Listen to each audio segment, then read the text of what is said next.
Hello everyone, this side is Komal. Welcome to CAMS Club. In this video, we are going to do abnormal molecular mass यानी कि want of factor. Want of factor के बारे में study करेंगे. इससे पहले हमने सारी की सारी relative lowering of vapor pressure, elevation in boiling point, depression in freezing point, osmotic pressure यानी कि सारी qualitative properties हमने complete कर ली हैं. अब लास्ट है ये abnormal molecular mass कैलकुलेट करना, want of factor I calculate करना. ठीक है, तो देखिए सबसे पहले इस टॉपिक को स्टार्ट करने से पहले देखो अभी तक हमने जितना भी किया उसमें हम क्या देखते थे, कोई भी इलेक्ट्रोलाइट है वो डिसोसिएशन या एसोसिएशन प्रॉपर्टी शो नहीं करता था ना. अभी तक अब जितना भी हमने स्टडी किया उसमें हमने ये नहीं कहा कि ये हमारा सॉल्ट गया है, इसने एसिड ने या फिर इस सॉल्ट ने जाके उसने इस इलेक्ट्रोलाइट ने जाकर अपनी एसोसिएशन या डिसोसिएशन प्रॉपर्टी शो करी, ऐसा नहीं कहा ना. तो अभी तक जितना भी हमने स्टडी किया वो इस बारे में देखा कि कोई भी salt will not undergo the dissociation and association property. ठीक है, तो लेकिन अब मैं बोल रही हूँ कोई ऐसा सॉल्ट है, कोई भी सॉल्ट है जी या फिर कोई भी इलेक्ट्रोलाइट है, कहने का मतलब है वो it will show association and dissociation property. अगर वो इलेक्ट्रोलाइट हमारा एसोसिएशन या डिसोसिएशन प्रॉपर्टी शो करता है तो क्या होगा उसका वहाँ से हमारे पास, यानी कि मैं आपको बोलूँ इस इलेक्ट्रोलाइट ने गया, इसने हमारा डिसोसिएशन शो करा, या कोई इलेक्ट्रोलाइट है इसने एसोसिएशन प्रॉपर्टी शो करा, तो हमारी experimentally observed value theoretically observed value से डिफरेंट आएगी. उस केस में क्या बोल रही हूँ मैं कि अभी हमने जितना स्टडी किया उसमें ये कहा कि जो भी सॉल्ट्स होते हैं it will not show undergo association and dissociation property. And if I से अगर कोई भी इलेक्ट्रोलाइट है now it will show association and dissociation property, अगर वो शो करता है तो उस केस में क्या होगा कि एक्सपेरिमेंटली ऑब्जर्व्ड वैल्यू जो होगी it will be different from the theoretical value, अलग होगी ना उस केस में.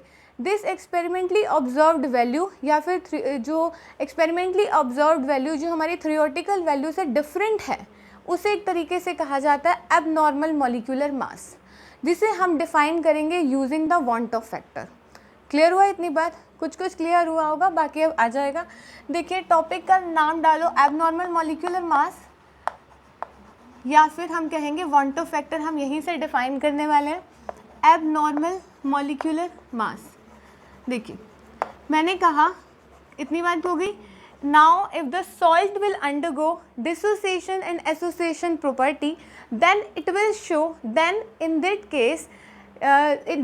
दैट केस जो थ्योरेटिकल वैल्यू होगी हमारी it will be different from that of the experimentally observed value से डिफरेंट होगी, एंड और we can say abnormal molecular property होगी. ठीक है, तो उस केस में हमें क्या फाइंड आउट करना होता है, want of factor find out करना होता है. सबसे पहले अगर मैं स्टार्ट कहूँ कि मैंने एक इलेक्ट्रोलाइट था मेरा, वो इलेक्ट्रोलाइट ने क्या किया, डिसोसिएशन प्रॉपर्टी शो किया. ठीक है, जैसे ही आपने उसको डाला तो उसने क्या किया, अपना डिसोसिएशन प्रॉपर्टी शो किया.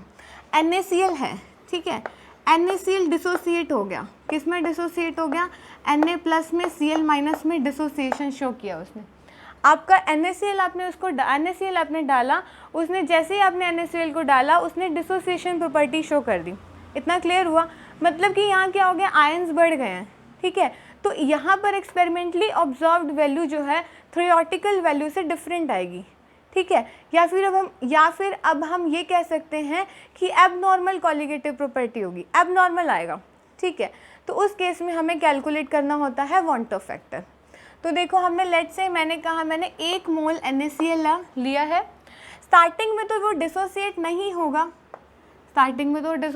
होगा, इनिशियली आपके पास 1 मोल NaCl है, इनिशियली वो डिसोसिएट नहीं हुआ, लेकिन कुछ टाइम के बाद क्या हुआ, इसमें से आप सोचो ये डिसोसिएट हो गया, पूरा का पूरा NaCl आयंस की फॉर्म में डिसोसिएट हो गया. एक Na प्लस मिला आपको, एक Cl माइनस आयन मिला. अब देखिए आपके पास ये क्या था, थ्योरेटिकल आपने लिया 1 मोल, आपको एक्सपेरिमेंटली ऑब्जर्व्ड क्या हुआ, आपको 2 मोल, आपको ऑब्जर्व्ड क्या हुए 2 मोल. ठीक है, तो इस केस में लिया आपने 1, आपको ऑब्जर्व क्या हुए 2. That means observed colligative property is different from that of theoretical colligative property. ठीक है, इसी चीज़ को एबनॉर्मल बोला जाता है. ठीक है। तो क्या कैलकुलेट करते हैं हम उसके लिए, वांट ऑफ फैक्टर, जिस वांट ऑफ फैक्टर को हम डिनोट करते हैं आई से, वांट ऑफ फैक्टर, और इसे हम डिनोट करते हैं आई से, ठीक है। इतना क्लियर हुआ। तो देखिए इसका फॉर्मूला क्या बना, i van't factor equals to क्या होगा, actual colligative property, actual number of particles, observed number of particles, या फिर abnormal number of particles divided by theoretical number of particles, ठीक है। डिवाइडेड बाय थ्योरेटिकल वैल्यू ले लो, ठीक है। तो आप लिख सकते हो experimental value, observed value, observed है एक्सपेरिमेंटल ले लो, ऑब्जर्व्ड ले लो, एक्चुअल वैल्यू, या फिर यू कैन से एबनॉर्मल,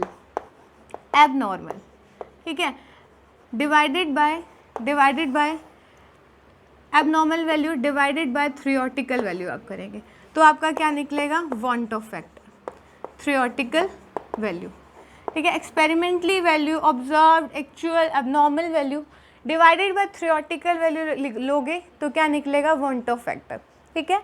तो आपने थ्योरेटिकली NaCl के मोल कितने लिए थे, कितने मोल लिए थे, 1। आपको ऑब्जर्व कितने हुए, एक्सपेरिमेंटली ऑब्जर्व कितने हुए, 2, ठीक है। तो कितने हुए, 2। आपके पास आई क्या आया, वांट ऑफ फैक्टर 2, आई क्या आया, ग्रेटर देन 1 हुआ। तो डिसोसिएशन के केस में आई की वैल्यू क्या होती है, ग्रेटर देन 1। डिसोसिएशन के केस में आई की वैल्यू क्या होती है, ग्रेटर देन 1, ठीक है। लेट्स से इसी ही तरह से मैंने आपको बोला, मैंने एक इलेक्ट्रोलाइट लिया एसिटिक एसिड CH3COOH, वो क्या कर गया, CH3COOH लिया आपने, 2 मोल लिया आपने एसिटिक एसिड के, तो उसने क्या किया, 2 मोल एसिटिक एसिड आपने लिए तो क्या कर गया, वो डाइमराइजेशन शो कर गया, डाइमर बन गया। देखो इस तरह से डाइमराइजेशन शो कर दिया। आपको पता है ये क्या करता है, डाइमर बना लेता है, ठीक है, डाइमर बना दिया इसने, पता है ना, 2 मॉलिक्यूल जुड़ जाते हैं एसिटिक एसिड के, डाइमर फॉर्मेशन होता है। किस तरह से, CH3C डबल बॉन्ड OH, यहाँ पे क्या हुआ, ये O है, H है, डबल बॉन्ड O CH3, ठीक है, ये डाइमराइजेशन शो कर दी। इसने क्या किया, एसिटिक एसिड ने डाइमराइजेशन प्रॉपर्टी शो किया, ठीक है। तो इस केस में भी theoretical value is different from that of observed value, तो हम यहाँ कैलकुलेट क्या करेंगे, want of factor, abnormal molecular mass. Molecular mass पर भी मैं जाऊँगी कि कैसे। तो देखिए आई क्या होगा, देखो सबसे पहले देखो आपने एसिटिक एसिड के लिए कितने इनिशियली, 1 मोल, ठीक है। बने क्या आपके पास, स्टार्टिंग में तो it will not undergo for the association, लेकिन कुछ देर के बाद क्या हुआ, आपको यहाँ पे आपने क्या लिया, देखिए आपने स्टार्टिंग में एसिटिक एसिड के कितने मोल लिए हैं, 2 मोल लिए हैं, ठीक है। स्टार्टिंग में तो आपके पास कुछ भी नहीं बना, एसोसिएशन नहीं शो किया, लेकिन कुछ देर के बाद ये 2 मॉलिक्यूल आपके एसिटिक एसिड से मिलकर डाइमराइजेशन शो कर दी, यानी कि 2 से 1 बन गया, एक डाइमर बन गया। स्टार्टिंग में नहीं बना, थोड़ी देर के बाद किसी टाइम पे ये ख़त्म हो गया और ये इसका एक डाइमराइजेशन हो गया, यानी कि 2 मोल एसिटिक एसिड के जुड़ के एक मॉलिक्यूल, एक डाइमराइजेशन, एक डाइमर बना दिया उसने, ठीक है। तो ये क्या था, आपने थ्योरेटिकल लिया था, ऑब्जर्व्ड कितना हुआ है, 1, तो आई की वैल्यू क्या होगी, एक्सपेरिमेंटली ऑब्जर्व्ड कुछ भी लिख दो, डिवाइडेड बाय 1 था, लिया कितना था थ्योरेटिकल, 2, आई की वैल्यू, आई कितनी, 0.5 which is less than 1।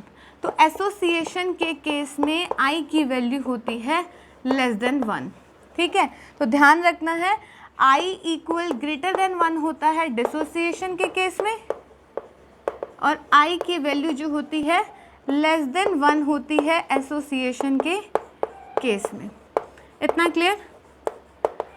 Clear हुआ, ठीक है। तो मैं देखो फिर से मैं ब्रीफ करती हूँ, मैंने क्या बोला, हमने सबसे पहले कहा कोई भी सॉल्ट अभी तक हमने डिस्कस किए थे, हमने ऐसा नहीं कहा था कि जैसे ही आपने उसको डाला, सॉल्यूशन बनाया, तो वो डिसोसिएशन या एसोसिएशन प्रॉपर्टी शो करेगा, कहीं पर भी नहीं किया हमने।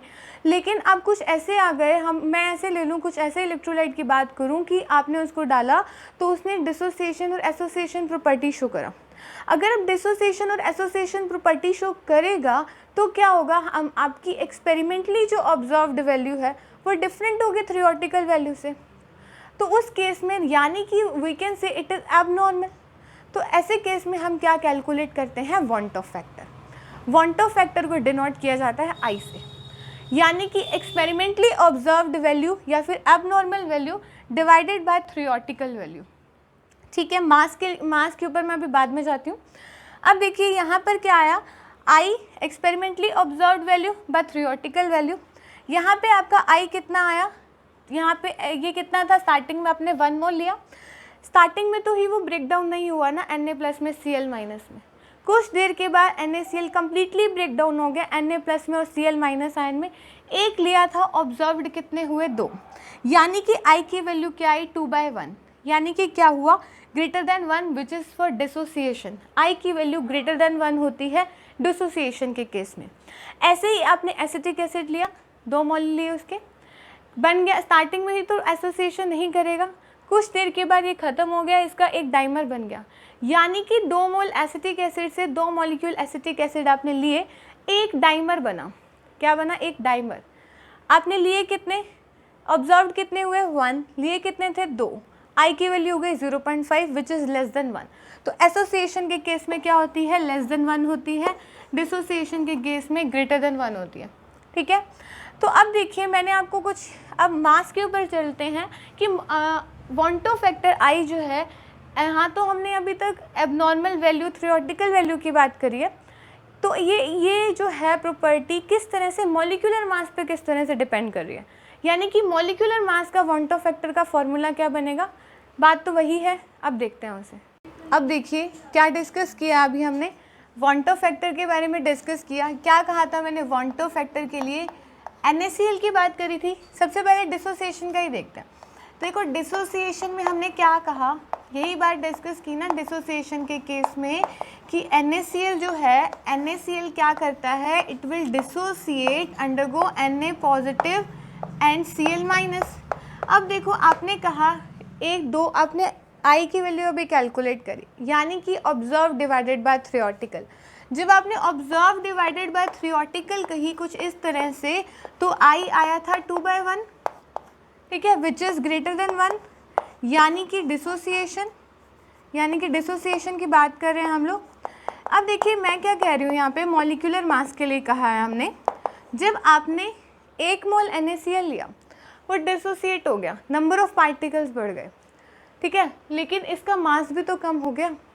आपने कह दिया आई आपको जो थ्योरेटिकल वैल्यू आपकी 1 थी, ऑब्जर्व्ड वैल्यू आपको 2 मिली है, यहाँ पर थ्योरेटिकली 1 था, ऑब्जर्व्ड आपको 2 मिला है, तो आई की वैल्यू आपने कह दिया ग्रेटर देन 1 है, यानी कि ऑब्जर्व डिवाइडेड बाय थ्योरेटिकल कहा आपने। तो मॉलिक्यूलर मास यहाँ पे कम नहीं हो गया, पहले 1 मोल NaCl था, वो टूटता गया Na+Cl में माइनस में, नंबर ऑफ पार्टिकल्स बढ़ते गए। अभी एक चीज़ है, आपने इसको ब्रेक डाउन कर दिया, 2 हिस्से बन गए, तो उसका मास कम हुआ। तो यही तो बात हम कर रहे हैं, आपने क्या लिया, 1 मोल से आपने किया 1 मोल NaCl लिया था, 2 बन गए आपके यहाँ पे, तो क्या हो गया, टूट गया ना वो Na+Cl- आयन में, यानी कि उसका मॉलिक्यूलर मास क्या हो गया, कम हो गया। तो आप यहीं से फॉर्मूला क्या बनाएंगे, एक तो हमने क्या फॉर्मूला बनाया था, observed colligative property, observed actual abnormal, ठीक है, कॉलिगेटिव प्रॉपर्टी लिखा था ना मैंने अभी लास्ट में, divided by theoretical colligative property, divided by theoretical colligative property, ये तो अभी हमने डिस्कस किया ही है। अब देखिए यही चीज़ मॉलिक्यूलर मास पे किस तरह से डिपेंड कर रही है। आपका क्या है मॉलिक्यूलर मास, यहाँ पे देखो 1 मोल से 2 मोल मिले, मास कम हुआ, ठीक है, ऑब्जर्व्ड मास कम है, थ्योरेटिकल मास ज़्यादा है। तो आई की वैल्यू क्या है हमारी, वांट ऑफ फैक्टर की वैल्यू क्या है, theoretical molar mass, theoretical molecular mass divided by observed molecular mass, divided by observed molecular mass, observed molecular मास। इतना क्लियर हुआ।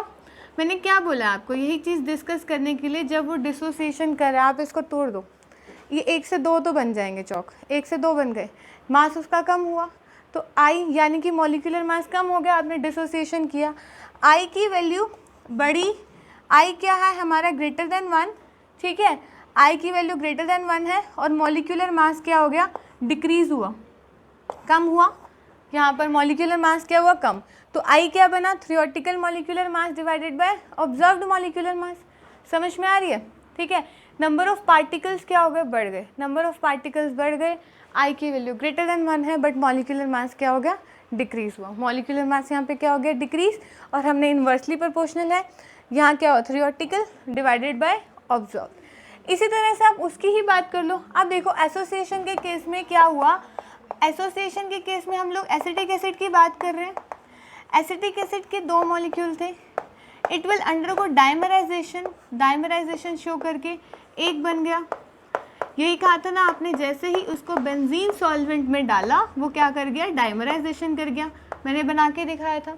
2 मोल इनिशियली थे, स्टार्टिंग में नहीं एसोसिएट हुआ, कुछ देर के बाद इसका आपको एक डाइमर बना हुआ मिला, एक ही मिला ना, यानी कि आई की वैल्यू क्या थी, observed by theoretical which is 0.5, आई की वैल्यू क्या है, लेस देन 1, मॉलिक्यूलर मास क्या हो गया, यहाँ पे इंक्रीज हुआ, या एक यहाँ 2 थे वो डाइमर हो गया ना, डाइमराइजेशन से क्या हो गया, मॉलिक्यूलर मास क्या हो गया, मॉलिक्यूलर मास क्या हुआ, इंक्रीज, ठीक है, मॉलिक्यूलर मास क्या हो गया, इंक्रीज हो गया।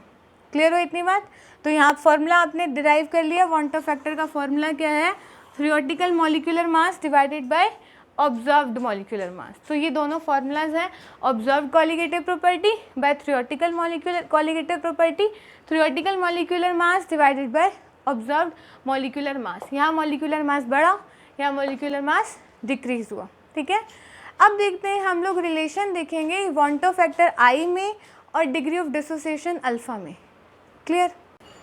चलिए अब डिस्कस करते हैं dissociation and want of factor के बीच में रिलेशन, ठीक है। तो सबसे पहले देखो, मैंने आपको कहा लेट्स से आपके पास ए इलेक्ट्रोलाइट है, ठीक है, ए एन इलेक्ट्रोलाइट है, उसने डिसोसिएट होने के बाद आपको क्या दिया, एन ए पार्टिकल्स दिए, जैसे NaCl था, टूटने के बाद Na+Cl- दिया। इसी तरह से मैंने जनरल बोला An पार्टिकल है, An इलेक्ट्रोलाइट है कोई, वो ब्रेक डाउन हुआ, उसने Na पार्टिकल्स दे दिए, ठीक है। इनिशियली आपने कहा आपके पास इसके कितने मोल हैं, 1 मोल है, तो ये स्टार्टिंग में तो ब्रेक डाउन नहीं होगा, लेकिन कुछ टाइम के बाद इसमें से अल्फ़ा क्या हो गया, डिग्री ऑफ डिसोसिएशन, अल्फ़ा टूट गया और बनेंगे कितने पार्टिकल्स, एन अल्फ़ा बनेंगे ना किसी टाइम टी पर। तो आपने क्या देखा, आपने क्या किया, टोटल देखा, सबसे पहले टोटल कितना हुआ इसका, 1 minus alpha plus n alpha, यानी कि वॉन्ट ऑफ फैक्टर आई की मैं बात करूं, आपके पास वॉन्ट ऑफ फैक्टर आई क्या है, ये आपके पास ऑब्जर्व हुआ ना, टोटली आपने ऑब्जर्व किया ये चीज़, ठीक है। तो वॉन्ट ऑफ फैक्टर आई क्या था, ऑब्जर्व्ड बाय में थ्योरेटिकल कॉलिगेटिव प्रॉपर्टी, ठीक है। ऑब्जर्व्ड कितनी है, 1 minus alpha plus n alpha, theoretical कितना था आपके पास, 1, ठीक है। तो आई कितना हुआ यहाँ से, 1 minus alpha plus n alpha, यानी कि आप कह सकते हो i equal to 1 plus alpha, आपने यहाँ से कॉमन ले लिया, n-1, ठीक है, ये एक्सप्रेशन बन गया।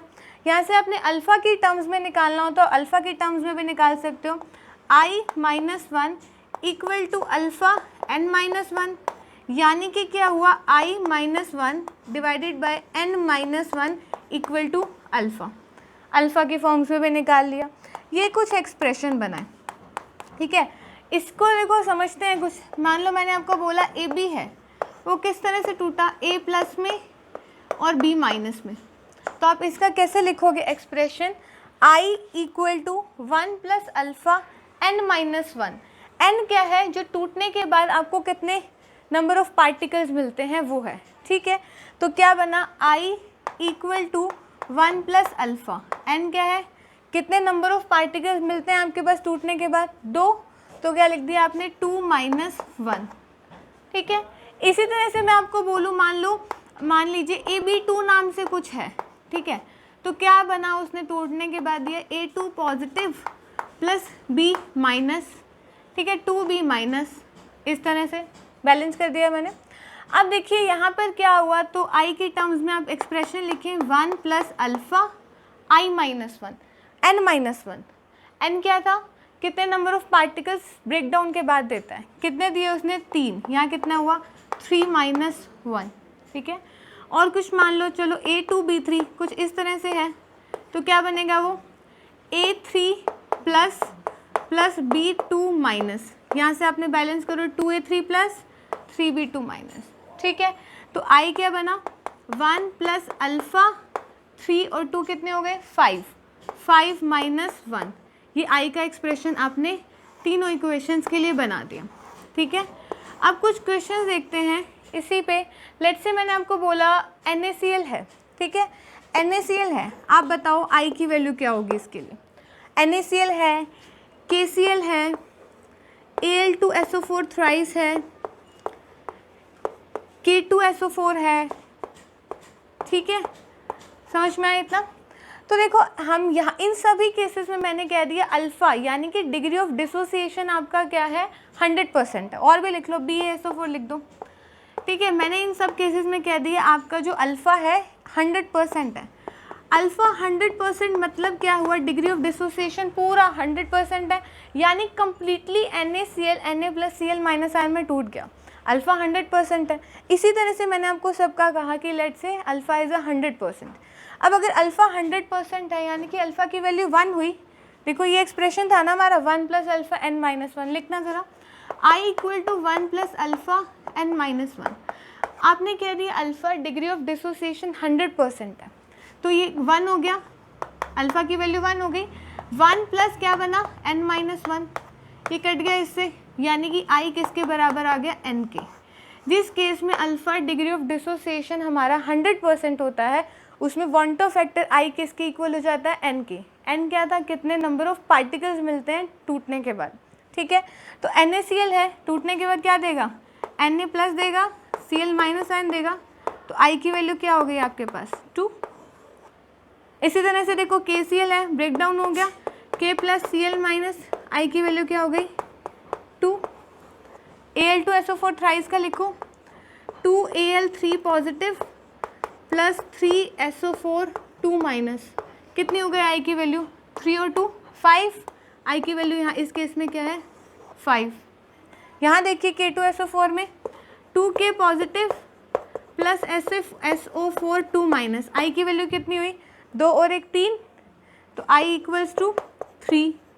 इसी तरह से BaSO4 में देखो क्या हुआ, Ba2 पॉजिटिव में टूटा, SO4 2 माइनस आयन में, तो I की वैल्यू कितनी है यहाँ पर 2, ठीक है, समझ में आया। यह हमने एक्सप्रेशन डिराइव किया I और अल्फ़ा के बीच में in case of dissociation property, ठीक है। तो ये कुछ एक्सप्रेशन आया, फिर मैंने आपको कुछ एग्जांपल्स भी दिए, लिखकर भी दिखाया अलग अलग एक्सप्रेशन के साथ। अल्फ़ा 100% डिग्री ऑफ डिसोसिएशन था, तो अल्फ़ा की वैल्यू 1 हो गई, तो इस केस में I किसके इक्वल आ जाता है n के इक्वल आ जाता है, यानी कि कितने नंबर ऑफ पार्टिकल्स आपको टूटने के बाद मिलते हैं। तो यहाँ देखिए हमने अलग अलग एग्जाम्पल्स में डिस्कस किया, ठीक है। जिस तरह से अभी हमने I और alpha degree of dissociation dissociative के लिए निकाला ना, अब एसोसिएशन के केस में फाइंड आउट करते हैं। चलिए अब देखिए, जैसे अब अभी हमने अल्फ़ा और I के बीच में रिलेशन निकाला, यानी कि डिग्री ऑफ डिसोसिएशन और वांट ऑफ फैक्टर के बीच में, अब हमने करना है डिग्री ऑफ एसोसिएशन, मैंने यहाँ बीटा लिख दिया, और I वांट ऑफ फैक्टर के बीच में, ठीक है। तो देखिए आपके पास Na पार्टिकल्स, Na इलेक्ट्रोलाइट था कुछ, वो किस में टूट गया, किस में टूटा वो, लेट्स से आपके पास वो टूटा An में, क्योंकि डाइमराइजेशन हो जाती है ना एसोसिएशन में, एसिटिक एसिड के 2 मोल थे, वो डाइमर बन गया, ठीक है, एक फॉर्म हुआ। तो अब यहाँ देखो इनिशियली आपके पास इसके कितने मोल थे, 1 मोल है, स्टार्टिंग में वो एसोसिएट नहीं हुआ, कुछ भी नहीं बना, लेकिन किसी टाइम t पर क्या हुआ, इसमें से बीटा ख़त्म हो गए, इसमें से बीटा ख़त्म हो गए, और यहाँ कितने बने बीटा बाय n। अब देखो मैंने ऐसे कैसे लिखा, सपोज मेरे पास इनिशियली 100 थे, 100 में से 50 विल अंडरगो फॉर एसोसिएशन, तो यहाँ कितने बचेंगे 50 बाय 2 कर दो ना 25, क्योंकि 2 से एक डाइमर बन रहा है आपका, तो आपने यहाँ पे सपोज आपके पास 100 थे, 100 में से 50 क्या गए, एसोसिएशन के लिए गए, तो यानी कि बचे यहाँ कितने बचे, 100 माइनस 50, ठीक है। यहाँ जो 50 नहीं बनेंगे 25 बनेंगे, क्योंकि डाइमर बन रहा है ना, 2 से 1 बन रहा है, तो 50 से 25 बने। तो इसी तरह से मैंने क्या लिखा, बीटा विल अंडरगो एसोसिएशन के लिए गया है यहाँ से, तो यहाँ कितना बनेगा, बीटा बाय एन, बचेंगे कितने यहाँ पर 1 माइनस बीटा, ठीक है। टोटल कितना ऑब्जर्व्ड हुआ आपको, ऑब्जर्व कितना हुआ यहाँ पर आपको, ये ऑब्जर्व्ड है 1 minus beta plus beta by n, ठीक है। थ्योरेटिकल कितना था 1, तो आई की वैल्यू कितनी हो गई 1 minus beta plus beta by n observed by theoretical, theoretical कितना है 1, तो आई कितना आया यहाँ से 1 minus beta plus beta by n, यहाँ से यानी कि आप यहाँ से इसको और भी सॉल्व कर सकते हैं, 1 प्लस बीटा कॉमन ले लिया, बीटा कॉमन ले लिया, यहाँ से क्या आया 1/n माइनस 1, ठीक है। तो ये एक्सप्रेशन बन गया हमारा एसोसिएशन के केस में। क्लियर हुआ इतना, ये एसोसिएशन के केस में हमने एक्सप्रेशन बना दिया 1 plus beta 1/n minus 1। Clear. अब देखिए, तो जितना भी अभी हमने किया है, मतलब कि ऐसे इलेक्ट्रोलाइट जो एसोसिएशन और डिसोसिएशन प्रॉपर्टी शो करते हैं, तो उस केस में हमारा कॉलिगेटिव प्रॉपर्टी का एक्सप्रेशन थोड़ा सा चेंज हो जाता है। देखो, हमने सबसे पहले किया था RLVP, relative lowering of vapour pressure, relative lowering of vapour pressure, ठीक है। तो हमने वहाँ क्या किया था, P0 minus PS upon P0, वो तो मैंने आपको एक्सप्रेशन डिराइव कराया था ना, P0 minus PS upon PS, ठीक है। तो यहाँ क्या था, X था, यानी कि मोल फ्रैक्शन ऑफ सॉल्यूट। आपने क्या लगा देना इसके आगे I, क्योंकि हम उस सोल्स के लिए बात कर रहे हैं, अब उस इलेक्ट्रोलाइट के लिए बात कर रहे हैं जो एसोसिएशन और डिसोसिएशन शो करेंगे। तो जो ऐसे इलेक्ट्रोलाइट जो एसोसिएशन और डिसोसिएशन शो करेंगे, उसमें इन कॉलिगेटिव प्रॉपर्टीज़ के फॉर्मूलाज जो थे उसके आगे आई लग जाएगा, आई से मल्टीप्लाई करना पड़ेगा, यानी कि वॉन्ट ऑफ फैक्टर से मल्टीप्लाई करना होगा। बस इतना सा चेंज है। सेकेंड जो हमने किया था elevation in boiling point,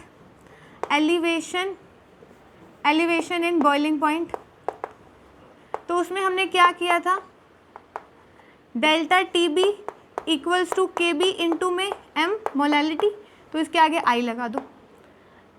Those salt which will undergo association and dissociation property, you will have to multiply it by I, want of factor, in the expression, ठीक है। थर्ड था depression in freezing point, depression in freezing point, ठीक है। तो delta TF आपका क्या आया, यहाँ से I से मल्टीप्लाई कर दो, KF इंटू M। क्लियर। इसी तरह से फोर्थ जो आपकी थी colligative property, osmotic pressure, osmotic pressure वो क्या था, पाई V इक्वल्स टू NRT, ऐसा ही था ना। तो पाई इक्वल्स टू, नीचे ले जाओ, N/V RT, कुछ भी लिख दो। आपने क्या करना है, इसके आगे I से मल्टीप्लाई करना है, N/V RT, CRT, pi is equal to I, number of moles by volume को C लिखते हो ना, तो pi is equals to I CRT, ठीक है। तो ये एक्सप्रेशन बन गए आपके, इसको बोलेंगे मॉडिफाइड एक्सप्रेशन, उस केस में जहाँ पर इलेक्ट्रोलाइट एसोसिएशन और डिसोसिएशन शो करेगा, उस केस में I से मल्टीप्लाई करना पड़ेगा हमें। क्लियर हुआ इतना। तो अब हम करते हैं इसी के ऊपर बेस्ड कुछ न्यूमेरिकल्स। चलिए देखिए, फिर करते हैं क्वेश्चंस। देखो क्वेश्चन क्या है, 0.5 gram of KCl was dissolved in 100 gram of water and solution originally at 20 degree Celsius froze at minus 0.24 degree Celsius. Calculate the percentage ionization of salt. आपके पास KF वैल्यू गिवन है पर 1000 ग्राम के लिए, ठीक है। तो देखो सबसे पहले उसने आपसे पूछा है परसेंटेज आयनाइजेशन निकालना है, यानी कि अल्फ़ा की वैल्यू निकालनी है, अल्फ़ा परसेंट कैलकुलेट करना है। तो देखो सबसे पहले हम जाते हैं, सबसे पहले हम निकालते हैं डेल्टा TF इक्वल्स टू क्या है, KF इंटू में M, KF इंटू में M यानी कि मोलैलिटी। डेल्टा TF क्या है आपके पास, KF m क्या है? Molality, number of moles of solute by mass of solvent in kg। Number of moles of solute को क्या लिखा? Given mass of solute, W2 लिख दें, मोलर मास ऑफ सोल्यूट, ठीक है, ये सोल्यूट है, सोल्यूट लिख लीजिए नहीं तो यहाँ पर, इनटू में क्या है? Mass of solvent in kg, ठीक है। यहाँ पे अगर हम मास ऑफ सॉल्वेंट, अगर सॉल्वेंट का मास अगर मैं यहाँ पर ग्राम्स में लूँगी तो ऊपर क्या आ जाएगा? 1000, इतना क्लियर। अब देखिए यहाँ पर आपके पास W की वैल्यू है 0. W ऑफ सॉल्यूट गिवन है आपके पास 0.5 ग्राम्स। 100 ग्राम ऑफ वाटर यानी कि W ऑफ सॉल्वेंट आपके पास गिवन है 100 ग्राम। KF की वैल्यू आपके पास गिवन है 1000 ग्राम ऑफ वाटर। आपको मैंने KF डिफाइन किया था, मैंने जब डिप्रेशन एंड फ्रीजिंग पॉइंट कराया था, बताया था कि मोलैलिटी मीनिंग क्या है? Number of moles of solute जो प्रेजेंट है 1000 ग्राम ऑफ वाटर के अंदर। तो 1000 ग्राम के लिए ही बोला है उसने, सिंपल सी बात। KF की वैल्यू हमारी यही गिवन है 1.86, ठीक है। अब देखिए क्या है यहाँ पे इसने दिया है फ्रोजन एट -0.24 डिग्री सेल्सियस, यानी कि इसने ये देखो सॉल्यूशन का TF दे रखा है, यानी TF दे रखा है, सॉल्यूशन के लिए TF लिखा था हमने। अब डेल्टा TF क्या था हमारा? डेल्टा TF क्या था? TF not minus TF not pure solvent के लिए कितना होता है? 0 डिग्री सेल्सियस, माइनस कितना है? 0.24 डिग्री सेल्सियस, 0.24 डिग्री सेल्सियस। ये किसका था? ये किसका है? प्योर सॉल्वेंट का 0 डिग्री सेल्सियस, सॉल्यूशन का -0.24 डिग्री सेल्सियस, यानी कि डेल्टा TF आपके पास आया प्लस 0.24 डिग्री सेल्सियस। इतना क्लियर हुआ? सब वैल्यूज आपके पास गिवन है। मास ऑफ सॉल्यूट आपने निकालना है, तो निकालो mass of solute. Mass of solute का फॉर्मूला बनाओ और निकालो। देखिए m ऑफ सोल्यूट आपने निकालते हैं into delta TF into W of solvent equals to क्या आया? W ऑफ सोल्यूट इंटू में 1000, ठीक है। आपने यहाँ से निकाला W of mass of solute निकालना है आपने, तो क्या आया यहाँ पे? W of solute into 1000 divided by delta TF into W of solvent. अब वैल्यूज़ को पुट करते हैं, सब वैल्यूज़ को पुट कीजिए। यहाँ पे W सोल्यूट की वैल्यू कितनी आई? 0.5 ग्राम्स, ठीक है। 1000 ग्राम्स पर kg हो गया, ये तो पता ही है आपको। डेल्टा TF की वैल्यू कितनी है आपके पास? 0.24 degree Celsius into W of, मैंने यहाँ KF नहीं लिया ना, यहाँ पे KF था, ठीक है, KF था, तो यहाँ से आप में आपका KF भी आएगा, ठीक है। KF कितना है आपका? 1.86, ठीक है, डिग्री सेल्सियस। नीचे क्या है आपका? W ऑफ सॉल्वेंट 100 ग्राम्स, ठीक है। आपने यहाँ से सॉल्व करोगे, आपके पास मोलर मास सोल्यूट का, यानी कि सोल्यूट यानी क्या है हमारा? KCl, ठीक है। कितना आया है? सोल्यूट का मोलर मास आपका सॉल्व करके आया 38.75 ग्राम पर मोल, ठीक है। क्लियर हो गया? इतना आ गया। आपने ये आपका मास जो आया है वो क्या आया है आपका? आपने कैलकुलेट किया है ना, ठीक है। ये आपका जो मास आया, सॉरी ऑब्जर्व्ड आया ना, ठीक है, ऑब्जर्व्ड मॉलिक्यूलर मास हुआ आपका ये। अब आपने जो मास थ्योरेटिकली कैलकुलेट करते हो, यानी कि कैलकुलेटेड मॉलिक्यूलर मास अगर हम निकालें, विच मीन्स थ्योरेटिकल मॉलिक्यूलर मास की मैं बात कर रही हूँ, थ्योरेटिकल मोलर मास मैं निकालूँ KCl का, कितना आएगा निकालो? 39 प्लस 35.5, यानी कि कितना हो गया? 74.5 ग्राम पर मोल, ठीक है। आपने यहाँ से I की वैल्यू निकालो। I क्या था हमारा? क्या है I? Theoretical molar mass divided by observed molar mass. तो theoretical molecular mass divided by observed molecular mass, आपने निकाला यहाँ से ऑब्जर्व्ड मॉलिक्यूलर मास। इसको डिवाइड करो, थ्योरेटिकल कितना है आपका? 74.5 डिवाइडेड बाय ऑब्जर्व्ड कितना है? 38.74। डिवाइड करने के बाद आपके पास आंसर आया 1.92, ठीक है, क्लियर इतना। अब देखिए KCl आपका लगाओ इक्वेशन, KCl टूटा, K प्लस में Cl माइनस आयन है, ठीक है। स्टार्टिंग में आपके पास इसके क्या है, 1 है, मोल कुछ भी नहीं ब्रेक डाउन हुआ, 1 माइनस अल्फा हुआ, अल्फा हुआ, अल्फा हुआ। I क्या है, observed divided by theoretical colligative property. Observed कितनी आएगी, 1 minus alpha plus alpha plus alpha, कराया था, alpha plus alpha plus alpha, एक से एक क्या, यानी कि 1 प्लस अल्फा डिवाइडेड बाय 1, ठीक है, 1 plus alpha divided by 1।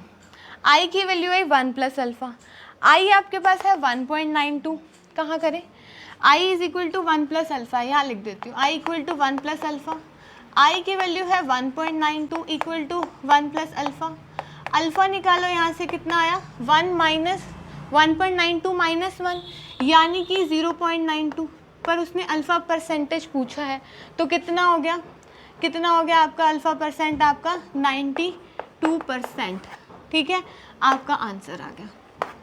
Clear हुआ आपने, यहाँ से क्लियर हुआ ना, यहाँ से आई की वैल्यू आपने निकाल ली, 1.92 equal to 1 plus alpha, alpha 0.92, 92%। Clear है। सबसे ध्यान देने वाली बात सिर्फ इतनी ही थी, आपने डेल्टा टी एफ से मतलब यहाँ से मॉलिक्यूलर मास सॉल्यूट का निकाला, उसके बाद आपने ऑब्जर्व कहा है इसे, ठीक है, कैलकुलेटेड थ्योरेटिकल आपने मॉलिक्यूलर मास निकाला, आई की वैल्यू निकाली, इक्वेशन लगाई, पुट किया, अल्फ़ा निकाला, परसेंटेज में पूछा था, परसेंट कैलकुलेट करा। इतना क्लियर हुआ। देखिए नेक्स्ट क्वेश्चन क्या है, 2.0 ग्राम of benzoic acid dissolved in 25 gram of benzene shows a depression in freezing point which is equals to 1.62 Kelvin. Molar depression constant of benzene is this. Calculate the percentage association of acid if it forms dimer in the solution. ठीक है, आपके पास जो भी चीज़ें given है सबसे पहले वो लिखते हैं। बेंजोइक एसिड यानी कि सोल्यूट का मास आपको गिवन है, सोल्यूट का मास आपको गिवन है 2.0 ग्राम, ठीक है, 2.0 ग्राम। उसके बाद सॉल्वेंट का आपके मास गिवन है 25.0 ग्राम्स। उसके बाद क्या गिवन है, या depression in freezing point, shows a depression in freezing point, ये दिया है उसने 1.62 केल्विन, ठीक है। उसके बाद KF उसने दिया है 4.9 केल्विन kg पर मोल, ठीक है। डिप्रेशन इन फ्रीजिंग पॉइंट यानी डेल्टा TF की वैल्यू गिवन थी आपके पास 1.62 केल्विन। इतना क्लियर।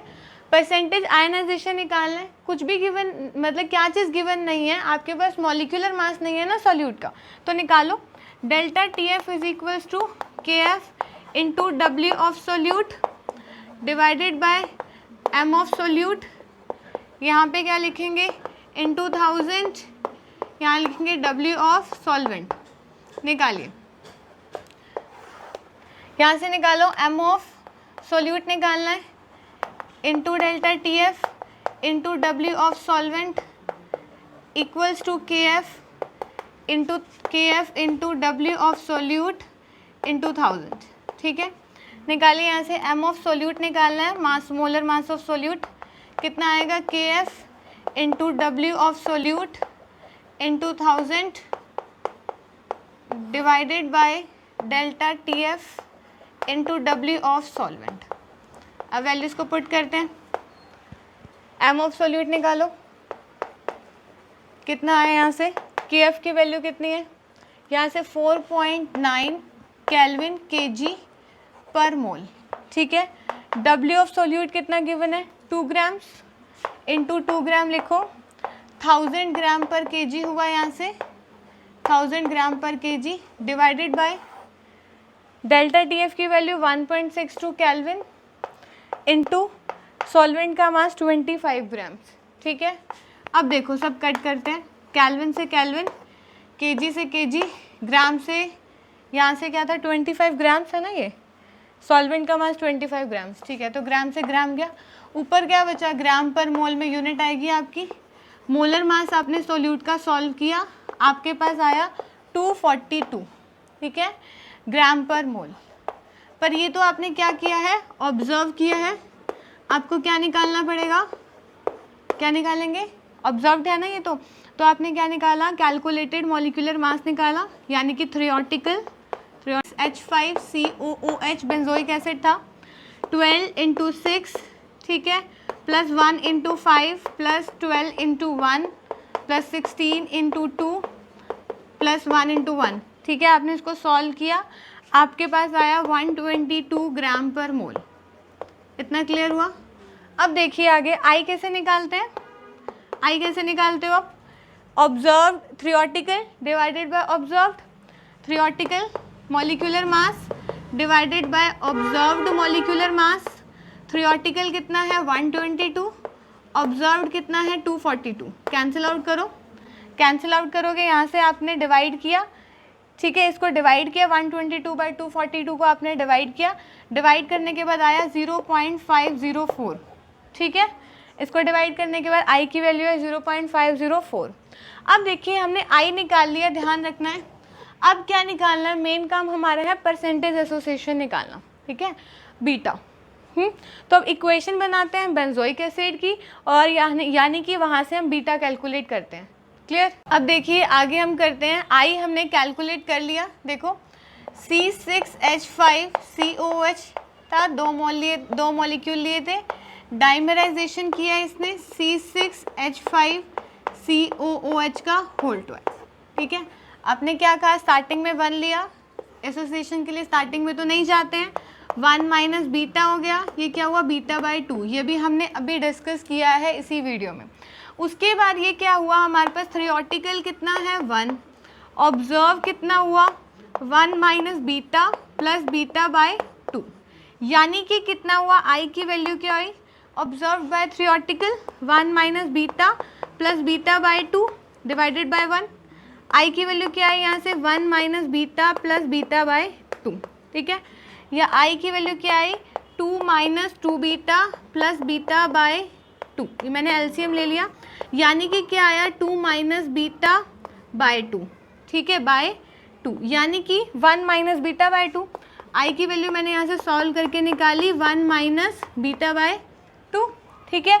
अब देखो आपने आई की वैल्यू निकाल ली है 1 माइनस β/2, आई आपने कैलकुलेट किया 0.504 इक्वल टू 1 माइनस β/2, इधर लेकर आओ इसको, तो क्या हुआ, यहाँ से आप लेकर आए -1 प्लस 0.504 इक्वल टू माइनस β/2, इसमें से सॉल्व करोगे कितना आएगा -0.496 इक्वल टू माइनस β/2, माइनस से माइनस कैंसिल आउट हुआ, बीटा की वैल्यू निकालो कितनी आई, 2 से मल्टीप्लाई करो 0.992, ठीक है, क्लियर हुआ इतना। अब क्या है, आपको परसेंटेज एसोसिएशन निकालना है, परसेंट निकालो, इसका मल्टीप्लाइड बाय 100 कर दो, कितना आ गया 99.2%, ठीक है, क्लियर हुआ इतना, क्लियर इतना।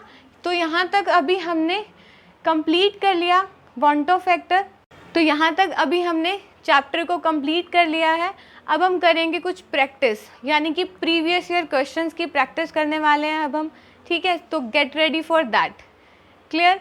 And if you like this lecture, then subscribe my channel. Thank you and thanks a lot.